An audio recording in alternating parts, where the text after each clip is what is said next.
Hello mga ka-smile, alam niyo ba kung bakit nagkaroon ako ng titanium e-bike na to? Ito ay nung nag-start na ang pandemic nitong 2020 dito sa Israel ay nagkahigpitan sa transportation na kung saan ay limited lang yung makakasakay ng bus at shirut. So nag-decide ako na bumili ng bike kasi nga mahirap para magamit ko sa transportation. So ito nga ay nabili ko nung May 11, 2020 at ito ay sale noon, nag-sale ang mga bike dahil nga sa nagkaroon ng problema sa COVID, yung pandemic. So nabili ko to sale yung mga bike sa halagang 3.5 lang. So sa peso ay inaabot ko ng 53,950 and dollar is 973.10 dollar. So, ganyan yung amount niya. Pero itong pinaka-amount niya talaga is 4,435 shekel. Sa peso ay 68,491. So, yun yung price niya. So, sad to say, ay itong pinaghirapan kong ito, halos 2 months ko itong pinag-ipunan sa aking mga stay. Hindi ako lumabas ng trabaho para lang mapag-ipunan tong bike na to. At ito ay talaga yung halos hindi kami nakakalabas ng trabaho ang ipinagbili ko dito sa bike na to. So makikita nyo, ito yung pinaka-latest kong video na kung saan ay mga upgraded na ang mga naandito sa bike na to. Yung ilaw niya, yung mga stand niya, saka yung mga handlebar niya ay upgraded na. Pati bago na itong battery nito. Bumili ako ng battery na bago na it cost 1,200 shekels. Sa peso is 18,532. Ganun kamahal ang battery na to na bagong bili ko dito sa aking e-bike.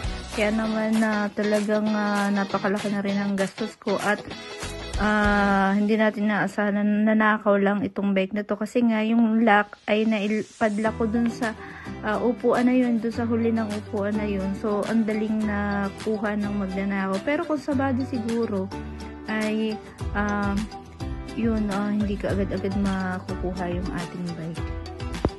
At dahil kailangan natin ng bike mga ka-smile ay nagpa-order tayo sa aking employer na kung saan ay ang bike na ito ay installment at makikita ninyo ay may mga items na andito sa ibabaw ng box ay ito yung mga free items na kung saan yung mga free items na yan na makikita ninyo ay nagkakahalaga yan ng 1,000 shekel. So sa peso ang 1,000 shekel ay 15,414. So, ganun na kamahal yung mga items na naandyan na hindi basta So, ito nga at nakapag-video tayo pagkatapos natin pahigain yung aking lola. Ayan. So, nilagay ng light sa umis. Ito yung free yung pump, gano'n. Ito yung flavor, free. Tapos ito yung concentrate, yung lock, makakailan yung pagdalit na bravo,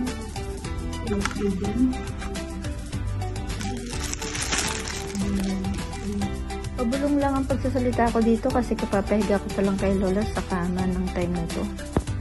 Ito na nga mga ka-smile, ang time para mabuksan yung bagong deliver na e-bike at mukhang ma-excited pa ang aking lolo. Kaya sa video na to ay ipapakita ko sa inyo kung gaano siya mas excited pa sa akin. Talagang pandalas ng pagbubukas ng box ang aking lolo. Talaga namang hindi magkaintindihan. Kaya naman ay pinabayaan ko na sa kanyang kaligayahan at ako'y talagang excited na din at napapatalo na.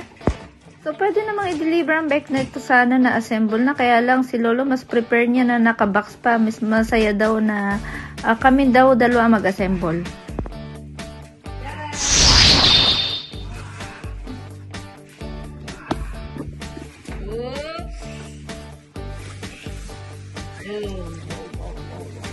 Look. How nice. Yes.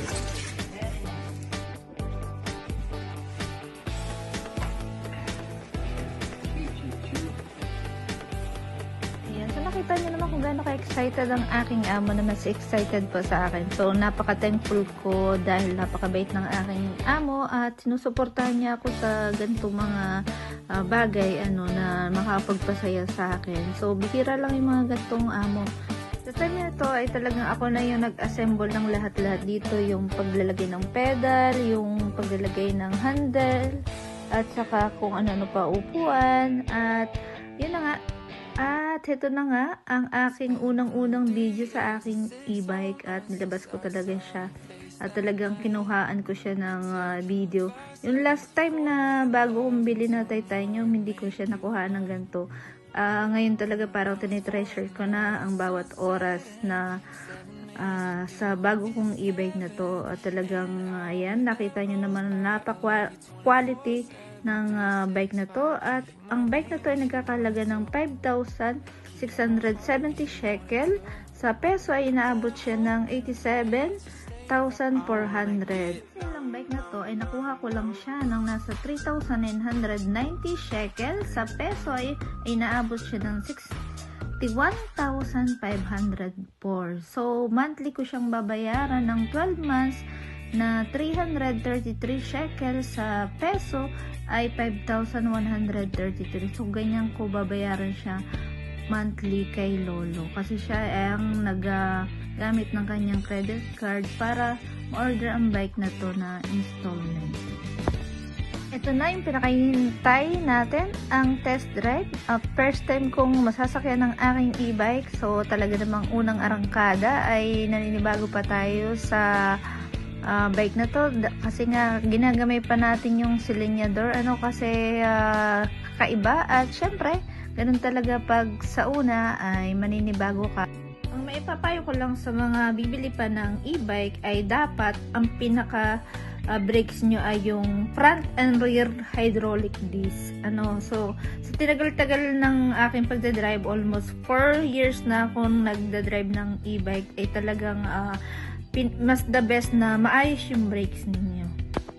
Ito nga pala ang unexpected video na binidyo ng aking amo mula sa 10th floor. At talagang pagbalik ko ng bahay ay sabi niya may papakita daw siya. At tawan-tawa ako nang makita ko ang video na to, na napaka-thankful ko sa kanya. Grabe talaga yung support na ginagawa niya sa akin. At para mawala yung lungkot ko at sama ng loob nung nanakaw ang aking e-bike. Hindi lang mabait ang aking amo. Siguro baliwala lang na nawala ang bike ko. Baliwala lang yung aking nararamdaman. Kaya mapapayo ko sa inyo, maging mabuti tayo sa ating mga amo. Ituring natin silang ating kapamilya para maging ganun din yung kanilang treatment sa atin. At maging maayos lalo ang pagsasama. At maging maayos ang ating mga trabaho. Ayan, so maraming salamat sa panonood. Thank you for watching. And God bless to all.